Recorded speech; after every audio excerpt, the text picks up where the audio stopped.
Good evening and namaste to all. I'm Sandhya, the co-founder of Vridhi Techno Farm. We're a nutrition support company committed to providing fresh, safe, hygienic farm produces rich in its nutrients to our health-conscious customers. As a company, we strongly believe that to build health, we first need to be nutritionally aware. And as part of our effort to spread nutrition awareness, we are starting this live session with the nutritionist, wherein we'll be advised by notice nutritionist Dr. Sudershan Rao about the importance of various aspects of food and nutrition. So here I would be happy to introduce Doctor here. He is someone with more than 15 years of experience in the field of food safety and nutrition. He's been a deputy director of National Institute of Nutrition at Hyderabad, has many books to his credit, and he's been instrumental in giving very valuable advice for the government of India. He's a member on many of the important committees. He's an expert member in committees like Bureau of Indian Standards, International Dairy Foundation. He's a chairman scientific panel at FSSAI, and he's also a member of societies like Indian Dietetic Association, Nutrition Society of India, and many more. So we are really happy that we have someone as eminent as him in our show today. Thank you, Doctor, for participating and guiding, agreeing to guide us on the topic for today, which is food safety and how it affects our family health. And why is food traceability so very important in today's world? Over to you, Doctor. Yeah. So good evening. Good evening. I think Yeah. we have our participants joining one by one, but I guess we can start with our topic today. Yeah.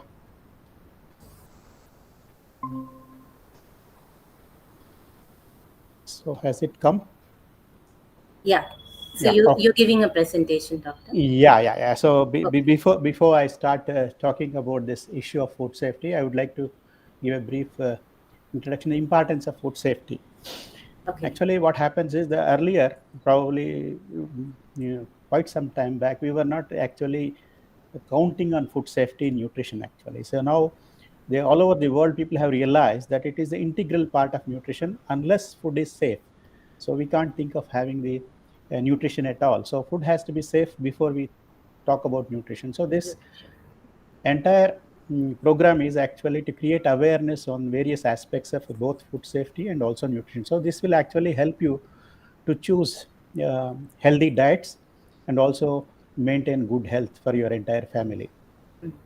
So before we actually go into these things, so the major thing that many people are not aware is that what is food safety. Generally people are not clear about this issue, so but there is a definition for it. So here it is a degree of confidence. When you have food, you would like to see, unless you have a confidence on that food, you will not consume. So that confidence is called food safety. So Absolutely. but this confidence comes when it is prepared, even the preparation, how it is prepared, how it is served, how it eaten according to its intended use. So take for example, sambar has to be hot when you want to eat, and ice Yes. cream has to be cold. Okay, so if you are doing the other way around, there is every chance that there is a risk of foodborne illness. So this, I gave a few examples like that. So this is what it means. So why we are talking more about food safety these days? Now you must be getting a lot of social media and social media WhatsApp messages that this particular this thing is, there are pesticides, there are some other things that are coming into food. So, and second thing is that now we realize that more than 200 diseases spread through food. It's a very huge this thing. The major burden on health is essentially due to the foodborne diseases. Okay, so it can be as simple as a diarrhea, like vomiting or nausea, that you may not be vomit many time, but you will have nausea sometimes if you eat some food which Yes. is yeah. Happens. Mm. Yeah.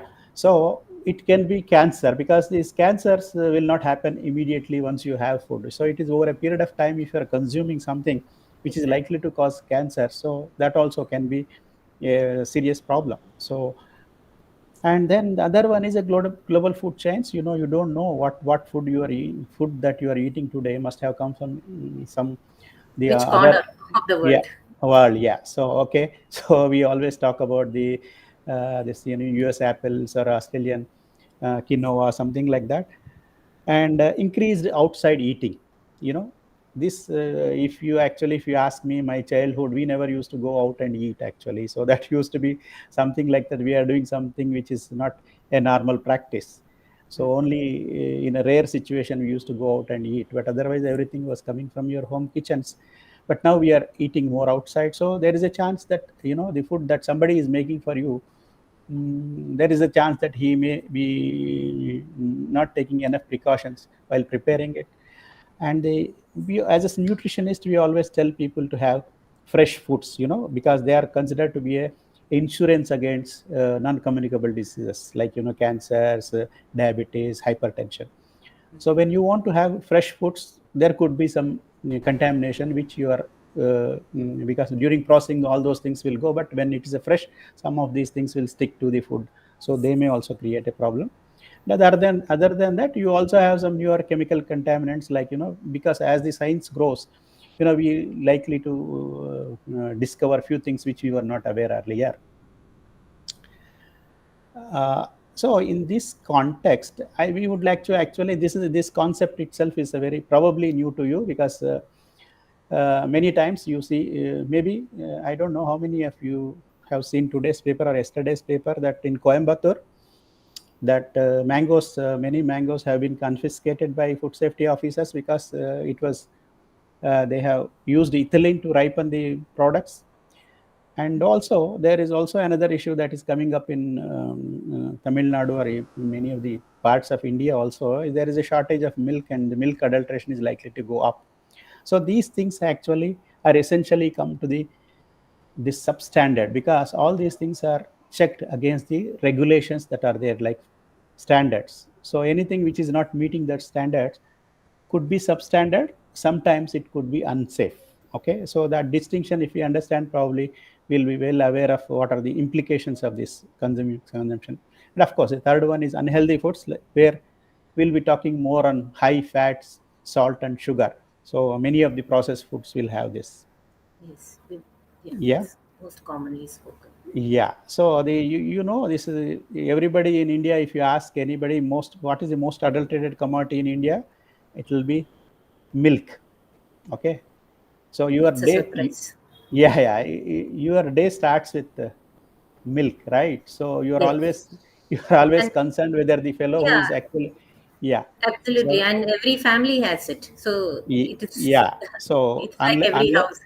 yeah, and unless you are actually taking from a branded company, so you are not absolutely sure of milk quality.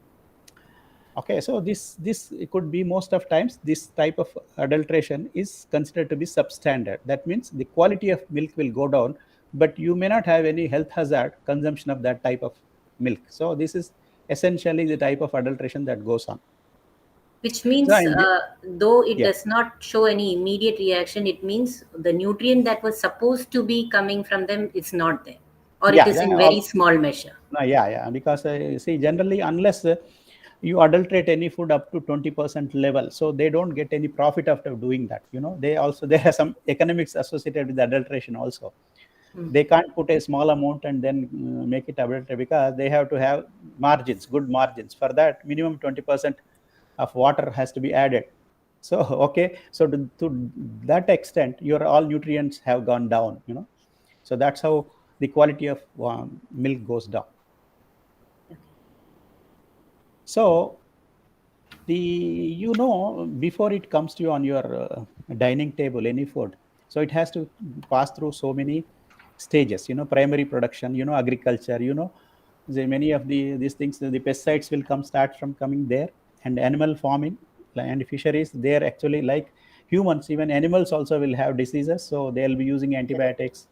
So, and all those things for actually good yields for that. And it starts coming from there.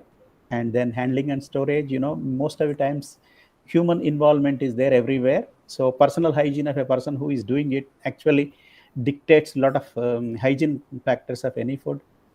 And then processing, manufacturing, doing processing, they may be adding certain things which are were not there earlier.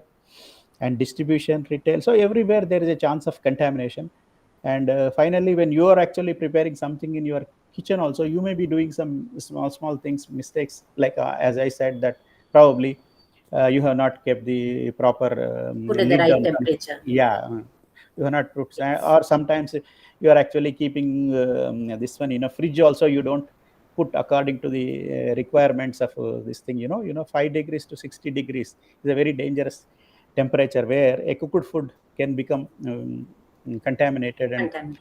yeah, so anywhere in this entire process. So what essentially we are trying to drive at this slide to tell you is that earlier people used to think that whatever we buy, that is the problem. And you Mm. are thinking of the problem only from the Outside. shop that you are, yeah, from outside. And you are never consider anything that you can go wrong. You always think that what you are doing is perfect. So now we realize the contamination or the adulteration, everything can come anywhere from primary agriculture production to the final consumption. So you can also do some mistake, or the person who is actually producing the food, the agriculture or animal farming or dairy farm, anywhere he also can do some this thing. So it can start from the primary production to final consumption. So what is that, this tracing of entire thing? See, how do you get a confidence on food? So unless you know the food that you are eating, from where it has come, how it has been prepared. So if you know all those things, you are very pretty sure that the food that you are consuming is safe. So unless you will have this lurking doubts that how this is being prepared and produced. Okay, so that is what we wanted to actually emphasize in the first session, is to tell you that the importance of traceability to create confidence on the food. Okay, so I think this is in brief that we wanted to actually tell you here. So here, now I request the Yes. audience, yeah, they can Yes, doctor. ask any questions on the here. Yeah, I think quite a few questions came to me itself, so I yeah, would just put across few of them to you, and I will also then start reading the questions that are coming from the viewers, and yeah, you can help us yes, clarify those points. One thing was you mentioned about how the chain is so big. It starts from maybe farming, or which could be agriculture or animals, and then there is a processing and so on. So the longer the chain, the more hands are handling it. yeah, So is that also one of the reasons why food safety is an issue today? Or so going local, it makes you feel more that okay, going local is a great option as much as we can. Then the chain becomes smaller, and you get to yeah, know the people who are supplying you. So is yeah. that a good solution for a customer to think about? Yeah, yeah. Broadly, it's okay. But what we have to say, some of those things you can't produce. See, some of those things have to be produced in the factories. Yeah, They of have to course. be processed. Yeah, because we can't have everything fresh. But as far as possible, it is, we all, as a nutritionist, we always advise you to have fresh food. If it's locally, if you are able to source it to local sources, that's always best actually. So we never ask you to consume anything which is processed. Okay, so even from nutrition point of view, we always tell that you should have fresh foods with little of processing. Little or no is better. But if there is no option, then you have to go definitely to the processed. But there also, more processed is having less nutrition. So you should see that less processed, minimally processed food you should consume. Lesser the better. Yeah, lesser the better. Yes. Okay. So when I think of it, there are certain products which we just cannot avoid. They are packaged. We have to buy the processed food. That's how the urban dwellers are used to now. But then things like vegetables, fruits, milk, I think everybody should be taking care to buy as much as possible from your local vendor, or from Yeah. someone whom you know that okay, they grow it somewhere here, or they get it from so and so place. So that indirectly creates a kind of traceability to where is origin, and you kind of have a control, you have a relationship with the person who's supplying you also. So I guess that would Yeah, be yeah, that's what it is. But when we talk about processed foods, actually, when you're actually some of those things you should essentially buy from the markets is that prepackaged. We call them prepackaged. That means they are yes. packaged in the factory itself, and the proper label. You essentially should look at the label and try to Mm. identify whether there is a proper description of the food, what are the ingredients, and then Okay. for some of them there will be expiry date. Okay, so Yeah. which I take for example bread. So it may have a very short shelf life, maybe 3 days, 2 days, or something like that. And Mm. for some of those things which are dried products, maybe you can have a 6 months or something like that. So you have to look at that. The perishable products like bread or milk or even meat or fish, all those things, if they're actually prepackaged, if you're cold Mm. processed, something like that is coming, the shelf life is very small, maybe 1 or 2 days, and you should look at that. An expiry is very important. And otherwise, to make sure that it is coming from reliable source, you should look for the address, proper address, and FSSI license. And if there is any other quality control, this thing, third party, this one, inspection, Certifications. certification is also done, like HACCP. You Yeah. can see that type of things on that, or BIS, or even AgMark. Okay, so that Yeah. type of thing you should look. So that will give you confidence that somebody else is also checking this food for your For our safety and safety. quality. Yes, yes, yes. There's one question that keeps coming up. Why is it that the urban community is facing these risks on food safety more than what we hear from the rural area? Yeah, that's a very good question. The point is that the whenever we talk about urban areas, the supplies have to be in bulk. You know, so when Mm. in a rural areas, because of the small, the population size and the requirements are very small, so the chances of doing any adulteration, other things for local resource, local produce, very very little. But when you have to actually supply to a city like Coimbatore, so for a huge population, you should be able to. So early morning, 6 o'clock or 5 o'clock, everybody should get milk. Okay, Yeah. so there will be bulk supplies. Whenever there are bulk supplies, there is every chance that there could be adulteration. Okay, because to meet the requirements of that quantity. Take for example, right now there is a lean season for milk. Because during summers milk yield comes down drastically. Oh, That's why government of India now is actually doing a survey on quality of milk all over India. Okay, because now there are chances of adulteration much more than in the flush season, like in winter season. So similarly, same thing happens. Probably maybe a few months back, we had a very severe problem with the edible oils also. Whenever these shortages are there, people are likely to actually adulterate to meet the requirements of the bulkiness. You have all that. Mm, okay. So yeah, that's that's one it. more reason why the urban community gets more Yeah. of So adult. yeah, Okay. yeah. So the bulk, yeah, that is really a good insight. When it comes to supplying to an urban society, it has to be in bulk, and bulk triggers adulteration also.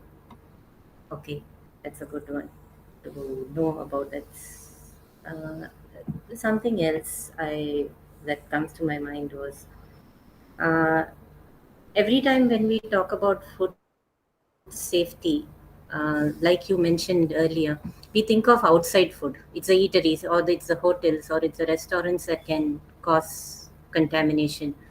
But there are many other aspects within the house which could contaminate, or there are many things when we buy a natural produce.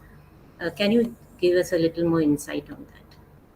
Yeah, so that's what I initially was trying to tell you is that we think that whatever we do at home, we are perfect and we are unlikely to do any Do mistake. any So, mistake? yeah, yeah, because this is a human nature. I'm not blaming anybody. Everybody will have the Yeah, same yeah. perception.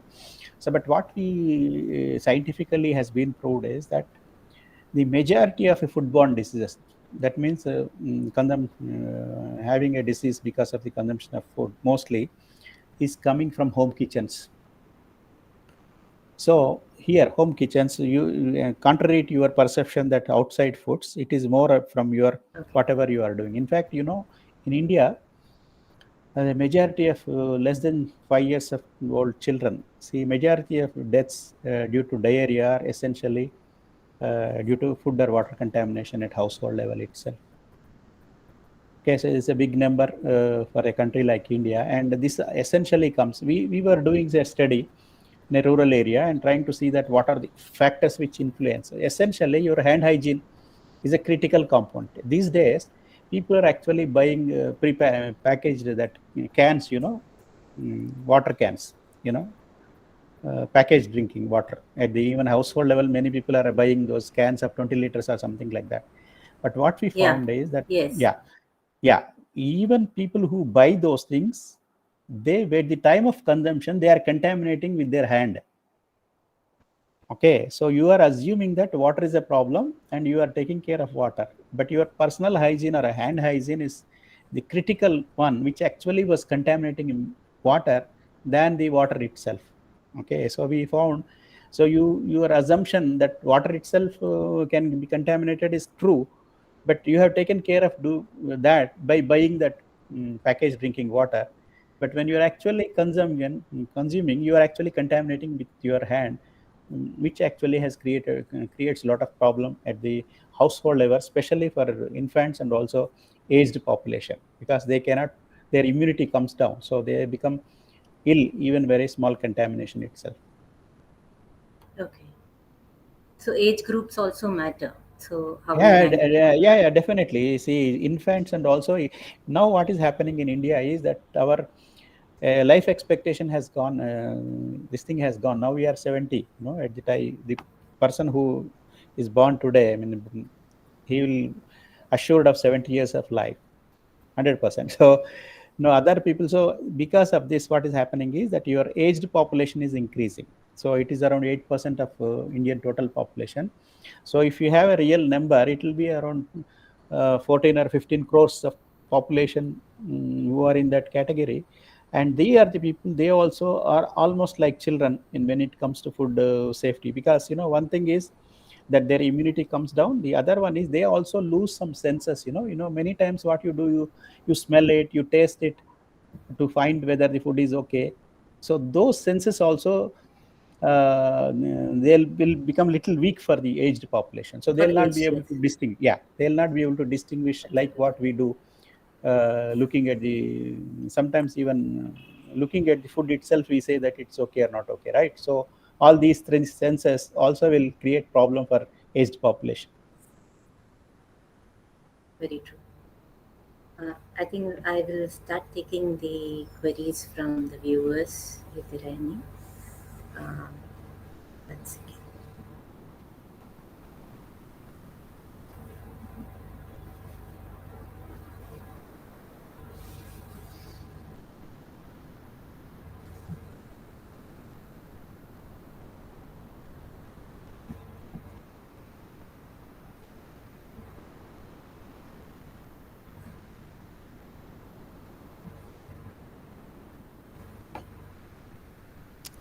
So here I would like to, if all the audience are from Coimbatore, is it Coimbatore? Yeah, majority of them are from Coimbatore. Yeah, so you must have seen this artificial, I mean, ripened fruits, I mean, mangoes Yeah, yesterday. Yeah, and so water. Sorry, milk also issued. milk, Ripened yeah, yeah, mangoes yeah, and yeah, yeah, yeah. So you will be surprised to know that artificial ripening is permitted by the regulation itself. Okay, so without artificial ripening, you can't get uniform color it's and also, permitted. yeah, it's permitted. Yes. Oh, So only thing is they should be so using the yeah, ethylene chambers. Okay. So what okay, these traders have okay, done is that they have put a packet which has come in contact with the mango, which is not supposed to be done that way. That's why they have confiscated these mangoes yesterday from Coimbatore. Yesterday or day before. Yesterday paper it came. So essentially, you should know that ethylene chambers. So what the FSSI advises people is that they should build a chambers where the ethylene gas is released, so that gas actually ripens the food uniformly, so that you get uniform Mm. golden yellow color all over. Otherwise, in natural ripening, what happens is there could be patches. It may not be uniformly colored. So, so Okay. artificial ripening is essential for this ripening process, essentially because of the trade and also the shelf life, other things. But they are supposed to be doing with in the ethylene chambers, using ethylene chambers, not directly putting some powder or something like that. That's the difference. So maybe it is the carbide, which Yeah, is most yeah, commonly yeah, heard about, which yeah, is not yeah, right. yeah. Calcium carbide. People were using calcium carbide in this powder. They are supposed to be using is calcium carbide, which is banned because of some carcinogenic material it contains. So that will cause That problems in long consumption. But that is banned. They are nowadays people are not using, but they are trying to use some powder which actually releases ethylene. But ethylene. they are not. Okay. They are supposed to be using ethylene chambers rather than this direct contact with the ethylene by some physical method. That's all the difference. Okay. So there are some questions. Um, First one, we uh, we hear about cleaning liquids in market, which is meant to remove germs and chemicals from fruits and vegetables. Your thoughts in usage of those? Yeah, what we actually, you should be surprised to know that the any agriculture product and even horticulture product like fruits, vegetables. Okay, so the essentially there are two types of problems that could be there. One is the chemical contamination because of pesticides they are actually spraying on that while they these things are grown. The other one is actually bacteria because it is in contact with soil and water also, contaminated water also used for actually harvest, I mean growing these things. And sometimes sewage water also is used for this leafy vegetables, other things. So and what happens is that the pesticides which are actually permitted to be used, okay, by the regulation itself, a very small quantity will still remain. They are called residues. Okay, Yeah. Yeah. that residue is no issue, and all these things can be just washed off with running water. The only thing is you should not use a bucket and then do it. Is better you use a running water to clean it up. That will take care of all these problems. You need not have to use any cleaning agent or any other thing, because they'll Liquid. be again yeah, again you are adding chemical to that, which is not required. Okay. We have one more question. It says, "What are the new chemical contaminants which has been identified, and how harmful are those for health?" Yeah, Um, I see. Yeah, the chemical contaminants when we are talking about it is essentially these French fries. These days, probably you must be getting a lot on Zomato, other things. You may be thinking so. This yes. French, Is it? yeah, French fries. Okay, Okay. French fries. So they earlier, when they were doing the analysis on cancers in some, not in India, it's in Europe. So they found that there is a correlation between consumption of this French fries and some cancers. And when they try to see what is this thing, so they found that one acrylamide is the name of that chemical, which actually is formed at high temperatures. When they are deep frying this French fries, they found that one particular chemical is formed due to the chemical reaction within the food itself. So this is a Okay. carcinogen. So This is a it's not been carcinogen. added, but it's a end product It's of a the process, process. yeah, product content. So that's why now we advise people to not to fry at very high temperatures. Some foods, Okay. okay, like Yes. huh? The other one is actually this acrylamide is the one which is a this thing. Most Now we are rich. actually, yeah, yeah, yeah. So it can And happen even in your traditional deep fried snacks that we make at our home. So at that's why home we, also. yeah, yeah. So we should do it little at less Oh, temperature. So you may not, that particular chemical is not formed. okay. We have Yeah, another question. other than Yeah. You. that, yeah, I'll tell you one more this thing also. Trans fats. This also your audience must be knowing. This also is formed when this hydrogenation is this thing. This vanaspati. Yes. It's actually substitute for ghee. Okay, this one is used mostly in North India, very less in South, but this also we use, and this is used because it comes very cheap compared to the ghee. And this will have, vanaspati will have one trans fat, which is also is a very we are not supposed Bad to for health. consume. Yeah, we are asking make it zero. That's why you should look on the label to say, especially bakery products, wherever the vanaspati used. So you should see whether the And trans fat avoid is such thing. yeah, yeah. You should look for trans fat. It should be zero, Okay. preferentially. So this is And another yeah, newer this thing yeah. we are considering. Yeah, yes. Another question is, which chemical contamination reduces immunity, mainly on food products?